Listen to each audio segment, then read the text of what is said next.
Brilliant. I'm Danny Flexen, This is Joe Leigh. and this is the latest edition of Who You Backing, our draft style dust up, I suppose you could call it, It is getting intense. that we send to the public vote every week. Although it's slightly different this week, which we'll explain in a minute. But I think, as we usually do, let's find out what happened last week. It was a victory for me, and not too surprising considering I got first pick, but I came out with the win last week. And then, sorry, what were you going to say? No, I was just trying to remember how long last week's one has been live at the point. Yeah, it's been about a day and a half, so it's hard to get a full, account of who's voted and whatnot. But at the moment, as it stands, I lead the scores. But to be fair, with this week's, there's not going to be a trivia question because of the categories we're going to be talking about, which you can mention now. Yeah, so basically we decided last week that we were going to we'll pick 3 fighters each from our hometowns, best all-time fighters from our hometowns. So it's kind of who's had, as long as we pick well, it's kind of who's had the better fight, which town has had the better fight, rather than me against Joe. Although it is a test for us to see if we pick the right people, I suppose. Yeah, true. There'll be people out there who say, well, why have you left out such and such? We'll have to see how that goes. And Joe, you're from Birmingham, and I'm obviously from London. Yeah. And we're gonna find out either which of us has the better boxing knowledge, which city has the better fighters, or perhaps both. Yeah. But yeah, Joe, do you wanna go first?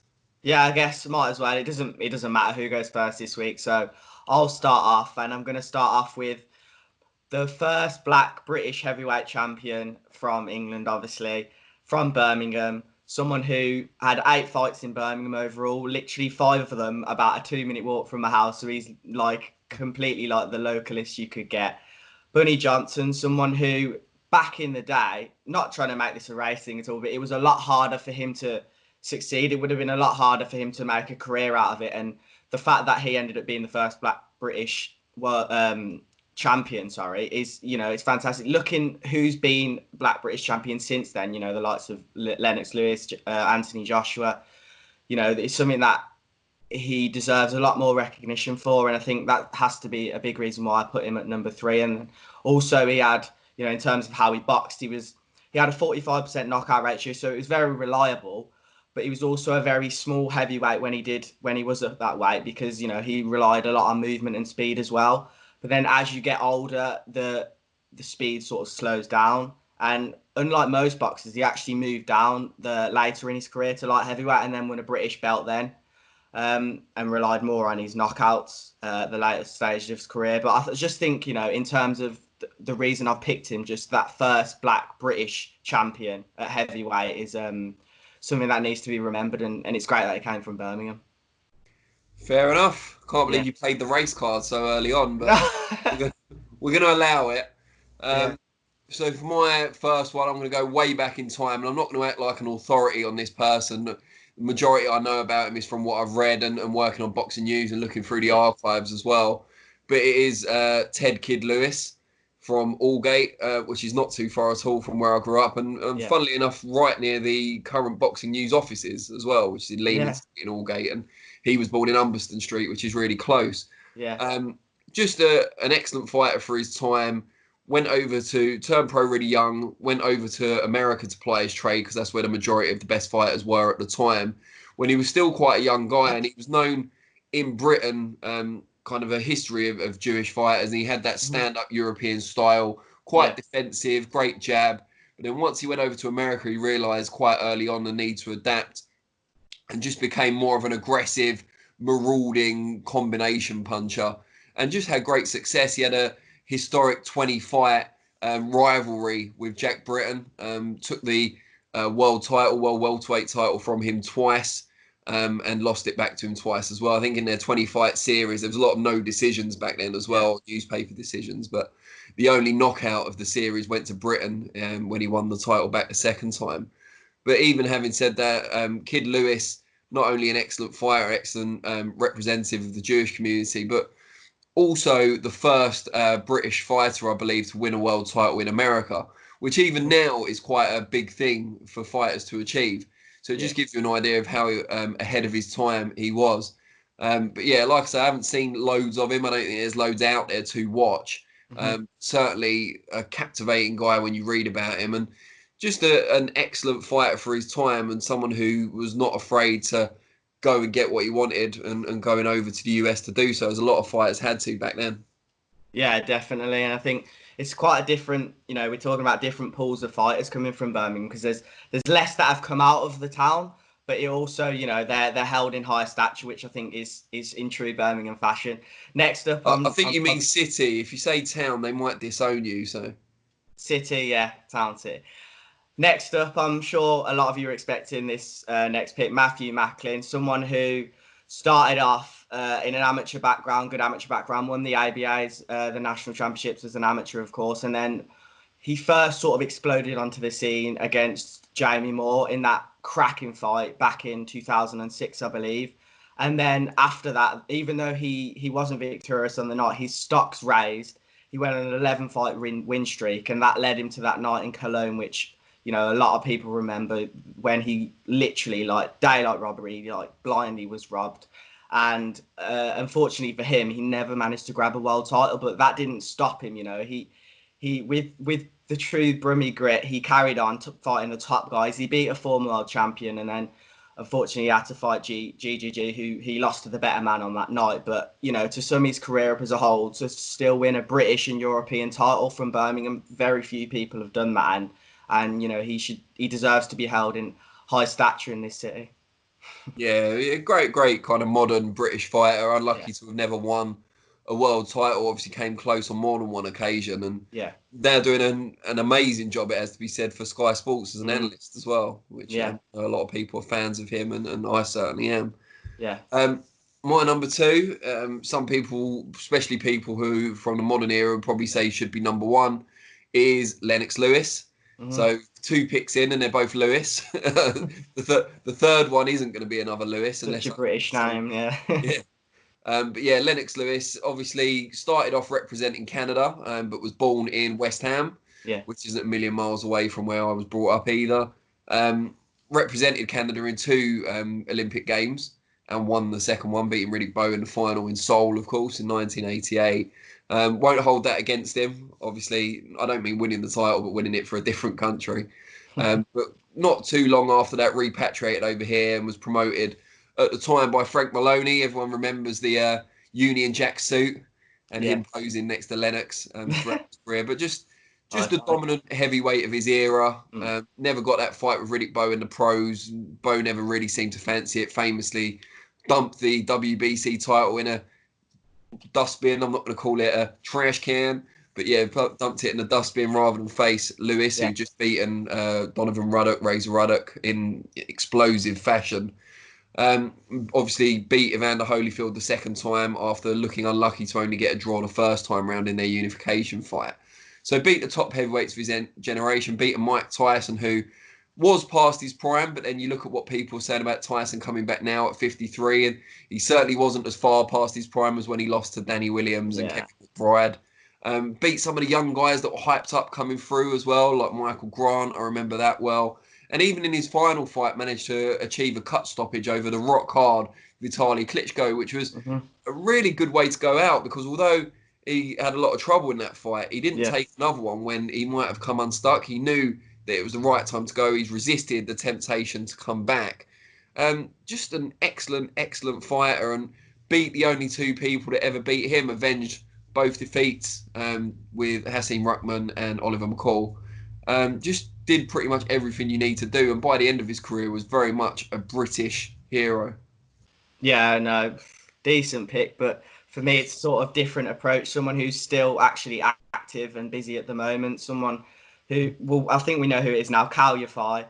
He had a strong amateur career, the first ever British person to win the under-17s World Champions. And then after competing in the Olympics, he didn't win gold medals, but a few years later he turned pro, obviously, remained undefeated for a long time. And once he reached that British level, the level he is at Superfly, it's hard to sort of determine the top guys, because it's easier to determine the top guys. So he shot straight up to the top. He became the first ever world champion from Birmingham, and then until he lost to Chocolatito, he was the longest reigning British champion. Now, I'm not here to say he hasn't fought the best resume. I'm here to big him up today, and I think his move to bantamweight is a completely new, reinvigorating, moment in his career. And I think the Charlie Edwards fight, if that does happen, could really, bring his name up in stature, because a lot of people think, he needs to fight high levels of opponent, and that super flyweight division, he so wasn't doing that. But, the guy's a world champion, and he was put up against the competition and beat everyone up until the last fight, which, still don't think he gets enough recognition for. So there was no doubt about picking him for number one, and I think he's got a really bright future ahead of him. See, my third one I found particularly difficult. I think the two Lewises for London stand out above the rest. Part of me wanted to pick Jack Kidberg because he literally was born about 10 minutes walk from where I was born.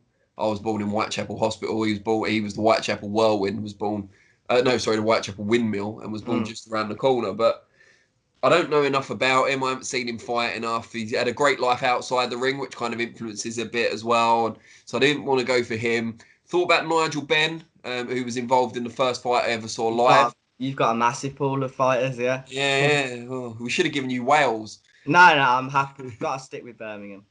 But yeah, Ben Mcclellan was the first fight I ever saw live. Really kind of in awe of some of the things Nigel Benn achieved. That win over Doug DeWitt out in America, and just loads of his fights were always really exciting. But in his biggest tests and against real good boxers, he didn't always come through. Obviously lost to Eubank the first time round, lost to Michael Watson. So that was a tough one. So in the end, I decided to plump for the ragamuffin man from Bermondsey, Lloyd Honeyghan, a South Londoner rather than an East Londoner, but I'm not going to, worry too much about that. But just has an outstanding win on his resume against Donald Curry out in the US, held up as the standard by which all other Brits challenging American world champions in the US is judged from. And for good reason. Donald Curry was felt by many people at the time to be the number one pound-for-pound fighter in the world.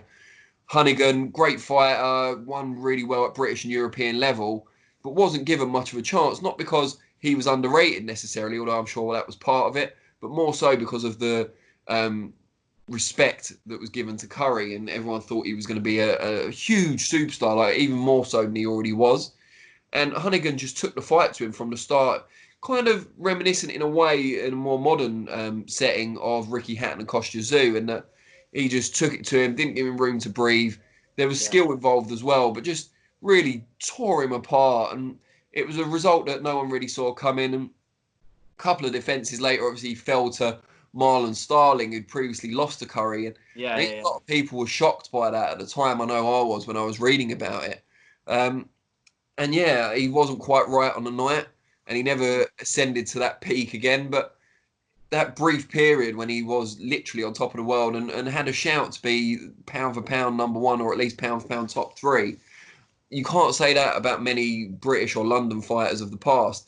And since retirement, he's a great guy. You don't really see him at loads of boxing functions, but when you do, you certainly know he's there. He's a charismatic guy. He's got a interesting, unique sense of fashion as well. Yeah. Not that I can be criticising anyone about fashion, let's be honest, but just a top guy, and really captures a moment in boxing history. And I'm sure most British boxing fans will remember where they were or what they were doing when he went over to the US and beat the seemingly unbeatable Donald Curry.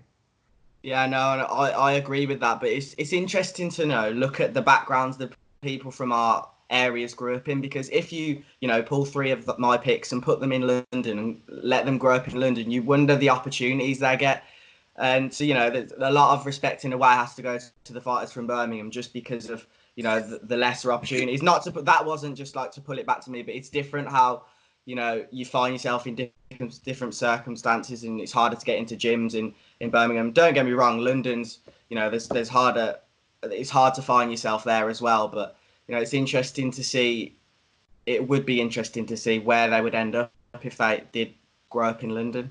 The hardest thing in London would have been making it to kind of 16, 18 in the first place. That's a whole different story. I don't think we need to get too much into that on who you're backing. But yeah, I'm happy with my three choices. I think, there is a smaller talent pool for you to work with, I guess, in Birmingham. But what can you do? You can't help where you're from, and you're proud of where you're from. So yeah, I'm wear that on my sleeve. And You know, just for us hope to still. the Brummy Massive, get on and vote.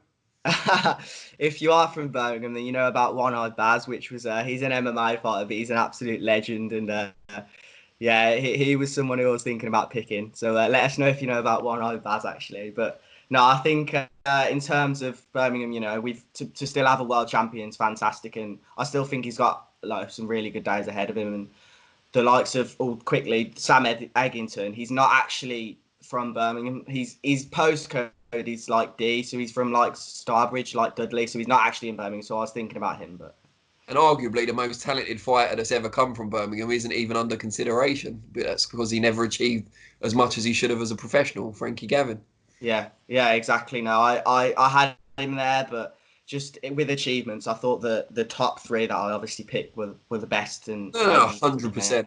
But on natural ability, if he'd have fulfilled that or translated from the amateurs to the pros, he would have been number one by a mile. But obviously never did, and still Britain's male senior world amateur champion, the only one.